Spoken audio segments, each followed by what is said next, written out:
समझना बहुत ज़रूरी है कि उनका 22 दिन फिजिकल रह चुका था, जो कि बहुत बड़ी बात है, और इतने दिन आगे जुडिशल भी रह चुका था। जिसने रिकवर तो करना होता है तो कर लेता है। एग्जैक्टली, तो जब उनके खिलाफ कोई चीज़ें आई ही नहीं तो मज़ीद बेल की गुंजाइश क्यों, मज़ीद उनको रिमांड की गुंजाइश क्यों दी जाती?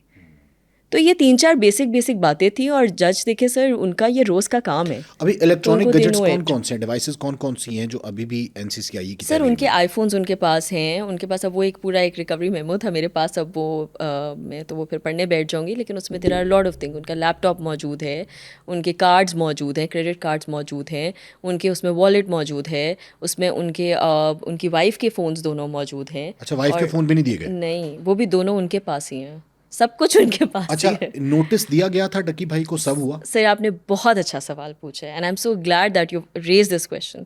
इसका मतलब है आप भी पढ़ के आए हैं।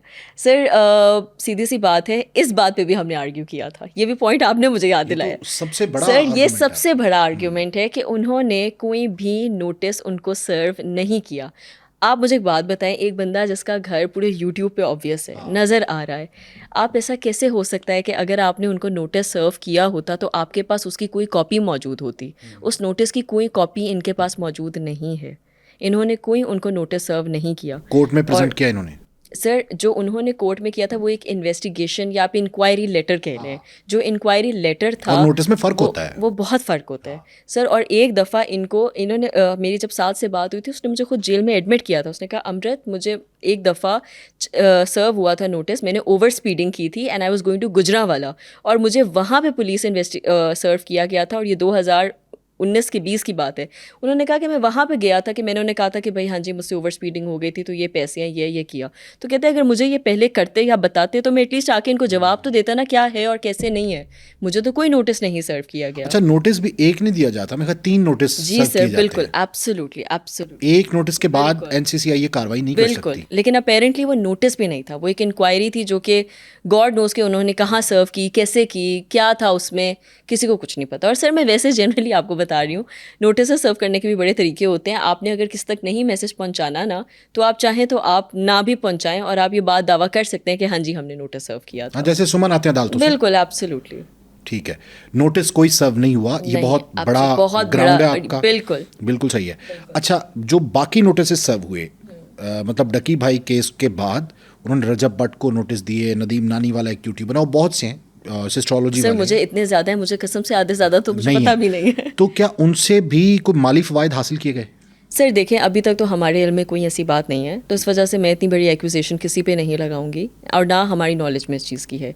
हमारा जो पॉइंट था वो इस केस के साथ कंसर्न था, तो इस केस तक जिधर था तो वहाँ तक तो हमारे इल्म अच्छा, में। अरूप जतोई से जो पैसे लिए गए वो एक शोरूम के जरिए लिए गए, टाउट था दरमियान में कोई? सर बेसिकली उन्होंने जो पैसे लिए थे, उनका एक फ्रंट मैन है सलमान, उन्होंने उसके थ्रू ये लिए, और उन्होंने कहा कि आपने जिस तरह हम कहते हैं ना टेक केयर ऑफ़ या टेकन केयर ऑफ़, वो जब हम लोग कर लेते हैं, इस तरह उन्होंने कहा कि आप एक शोरूम में पैसे रखवा दें, और जिस शोरूम में उन्होंने रखवाए उन्होंने कहा कि बस जी मेरे पैसे आएंगे तो आपने ये कर लेने हैं। ये शुएब साहब के कोई जानने वाले किसी दोस्त का था। पिक सलमान साहब ने किए थे, उन्होंने आगे उनको इन्वॉल्व करके वहाँ पे रखे। अब वो बंदा इतना इनोसेंट था, जिस बंदे के पास उन्होंने रखवाए, उन्होंने खुद कॉल पे बता दिया कि भाई जी उन्होंने ये किया थे, ए किया थे, ओ किया। वो बात भी हमारे सुनने में बाद में आई कि उन्होंने बता दिया उनको कि उन्होंने इतने पैसे उनके लिए रखवाए भी थे। उसने बंदे ने खुद ही बोल दिया, क्योंकि उसको नहीं पता था, he was just a guard type person जिसको नहीं इतनी नॉलेज थी। बस उसने कहा कि एक अमानत आई है सर की, वो उनके दोस्त की आई है जिनका ये शोरूम है, तो जी हमने उनको देनी है। वो दोस्त उनके शुएब साहब थे, तो वो इस तरह चीज़ें अनफोल्ड होना शुरू अच्छा, मैंने हुई। ये भी सुना कि अरूप जतोई साहिबा को ये पैगाम भिजवाया गया वकील के जरिए कि इतने पैसे दे दें तो हम रिलीफ जो है वो दे देंगे, डकी भाई को चालान में थोड़ी नरमी कर देंगे, या कुछ ऐसा हुआ था? जी क्या सर, ये अरूप बिल्कुल। साहिबा इकरार करती हैं इस जी बात जी को? सर, वो बिल्कुल इस बात को इकरार करती हैं, और उन्होंने भी ये बात कही है कि हमें ये कहा गया था, जिसकी वजह से हम लोगों ने सोचा कि शायद यही रीज़न है कि उनको किया गया है। क्योंकि सर देखिए, जिसके ऊपर घर के ऊपर मामला चल रहे होते हैं ना, वो on the stage of it यही समझता है कि शायद हम लोग इतनी देर से ये एक चीज़ चल रही है, इतनी देर से उनको जुडिशल भी नहीं किया जा रहा, तो शायद पता नहीं अब इसके साथ ये क्या करेंगे क्या नहीं करेंगे, हालांकि कोई चीज़ सामने नहीं आ रही थी। तो जैसे बंदा उस टाइम पे डर के ये बात कह देता, अच्छा यार चलो ठीक है जो करना है करो, बस जी हमें बता दो कि हमने करना क्या है, क्योंकि हम ट्रायल में कंडक्ट करने के लिए तैयार हैं, लेकिन on the face of it हमारे बंदे को एटलीस्ट जुडिशल करो या यहाँ से तो निकालो ना। तो जी बिल्कुल ये बात उन तक पहुँचाई गई थी, जिसकी बिना के ऊपर उन्होंने फिर आगे पैसे उनको दिए थे। अच्छा, पैसे भी दिए थे। बिल्कुल। तो इतना बड़ा बोल्ड स्टेप कब लिया उन्होंने? कोई उनके पास सबूत आ गया था, कोई कॉल रिकॉर्डिंग आ गई थी, सर जब उन्होंने ये स्टेप लिया था तो इसका प्राइमरी रीज़न ये है कि उन्होंने जब आखिरी 30 लाख दिए थे ना, 60 लाख तो कैश में दिया था। उसका रिकॉर्ड उनके पास एज सच उस तरह नहीं थे, बैंक नोट से बैंक के नंबर्स वगैरह थे, लेकिन फिर भी जब आप चेक्स देते हो ना तो चेक्स उन्होंने जिसके नाम पे करवाए वहाँ से एक पूरी ट्रेल बन गई, जिसकी बेसिस के ऊपर जो 30 लाख के चेक्स थे, जिसकी बेसिस के ऊपर वो चीज़ सामने आ गई। वो उन्हीं के ही शुएब रियाज और उन्हीं के जो एक फ्रंट मैन थे उनके नाम के चेक थे। जी, उसके बाद हम लोगों के पास पूरे ग्राउंड्स बन गए थे। तो ये भी मशवरा उनको किसी ने दिया होगा, एक बड़ी बात होती है ना, एक औरत सर इतना बड़ा बिल्कुल स्टेप सर, मैं आपको एक बात बताऊं, एक जनरल प्रैक्टिस होती है कि अगर आप किसी से पहली दफ़ा पैसे ले रहे हो तो ना आप कहते हो कैश में दो, फिर अगले को होता है चलो यार अगला डर गया बन गया तो कोई बात नहीं, अगला हम बैंक में भी ले लेते हैं, खैर है, ये भी एक तरीका होता है। इसका मतलब है सबसे बड़ी गलती एनसीसीआईए के उन लोगों ने की जो रिश्वत ले रहे थे, इन्वेस्टिगेशन टीम कि उन्होंने बैंक से ले लिया, ट्रस्ट कर लिया और कैश के चेक के जरिए, मतलब अगर फिर मतलब बाकी भी फिर 30 उस तरह ले लेते तो फिर ज़रा मुश्किल ये चीज़ हो जानी थी। लेकिन अगेन टोटल अमाउंट जो है वो 9 मिलियन गई है। 9 मिलियन रिसीव की शुएब रियाज ने।